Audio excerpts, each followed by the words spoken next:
बच्चों, कक्षा 6 विषय गणित और प्रश्नावली अपनी दूसरी चल रही है, तो उसका अपने 2.3 पार्ट कर रही हैं।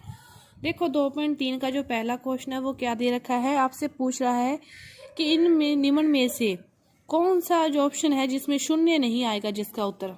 अब देखो अपने हल करके देखते हैं सभी को। पहला क्या दे रखा है, 1 + 0। 1 + 0 है तो 1 में 0 को जोड़ेंगे तो क्या आएगा, 1 ही आएगा।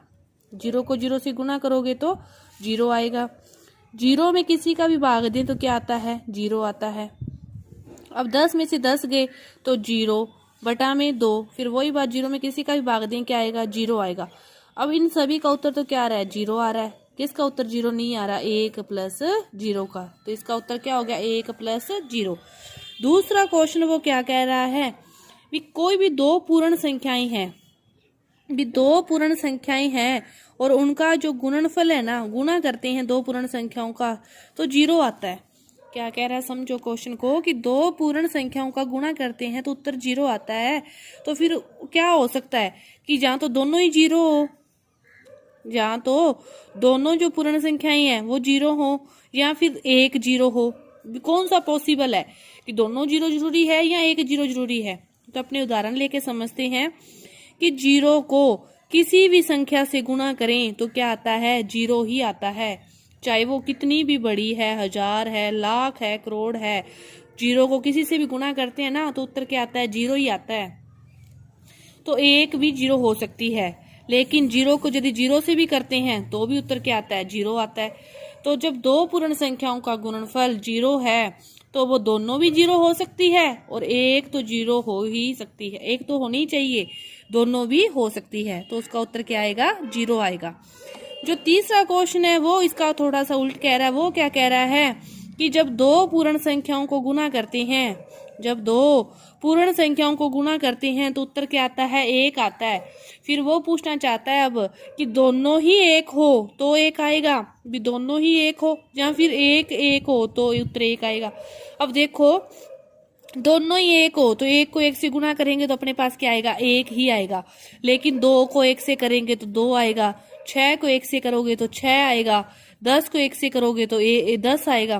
तो कब 1 आएगा, जब दोनों ही 1 हो। 1 तो तब ही आएगा अकेला, लेकिन चाहे तो दोनों 0 हो तो 0 आएगा, चाहे एक 0 हो तो भी। 0 में कैसे भी हो सकता है, दोनों स्थितियां हो सकती है, भी एक संख्या 0 हो चाहे दोनों संख्या 0 हो, लेकिन 1 आने के लिए दोनों ही 1 होने जरूरी है, फिर ही उनका जो गुना करेंगे अपने पास 1 आएगा। इसके बाद जो अगला क्वेश्चन है चौथा, वो कह रहा है वितरण नियम का प्रयोग करके गुना करो। अब देखो चौथा क्वेश्चन देखते हैं अपने कि कैसे हल होगा। चौथा क्वेश्चन आपको, चौथा क्वेश्चन दे रखा है 728 गुना 101। वितरण नियम का प्रयोग करना है। तो देखो 728 को वैसे का वैसे लिख दिया, 101 को क्या लिख सकते हैं, 100 + 1। अब इसको इससे गुना करोगे तो 728 गुना 100 प्लस, फिर इसको इससे करेंगे तो 728 गुना 1। इस प्रकार इसका हल करना है कि पहले इधर वाली संख्या को इस रूप में लिखना है। अब देखो इसको लिखेंगे तो 728, 2 0 लगी, ये 728 का 728। अब इनका योग कर देंगे, 8 2 7 8 15, 2 1 3 700। इतना आपका क्या आ गया, उत्तर आ गया। वितरण नियम का प्रयोग करके इस प्रकार हल करना। अगला जैसे क्वेश्चन है दूसरा, वो क्या है, 54 37 गुना 1001। तो इसको कैसे हल करोगे, 54 37 का 54 37 गुना 1001 को क्या लिख सकते हो, 1000 + 1। अब देखो 54 37 को गुना करेंगे 1000 से, प्लस 54 37 को गुना करेंगे, इसको इससे भी करना है, इसको इससे भी करना है, फिर इसको 1000 से किया तो इसके साथ 3 0 आ गई। इधर 54 37 का 54 37 को 1 से करते हैं तो वही संख्या आ जाती है। इनका योग कर दोगे, 7 3 4, 7 5 12, 3 1 4 4 5, ये आपका उत्तर आ गया। मतलब वितरण नियम का आप किसी भी एक संख्या के टुकड़े करो प्लस में, फिर दूसरी संख्या को उन दोनों से गुना करके उनका क्या कर दो, योग कर दो। ये क्या है, आपका वितरण नियम है। जो चौथा क्वेश्चन है उसके सारे इस प्रकार आपको हल करने हैं। पांचवा क्वेश्चन देखो, आपको एक दे रखा है इस प्रकार, इसका उत्तर आया 9 2 8, यहाँ पे भी 2 कर दिया तो इसका उत्तर आया 9 8।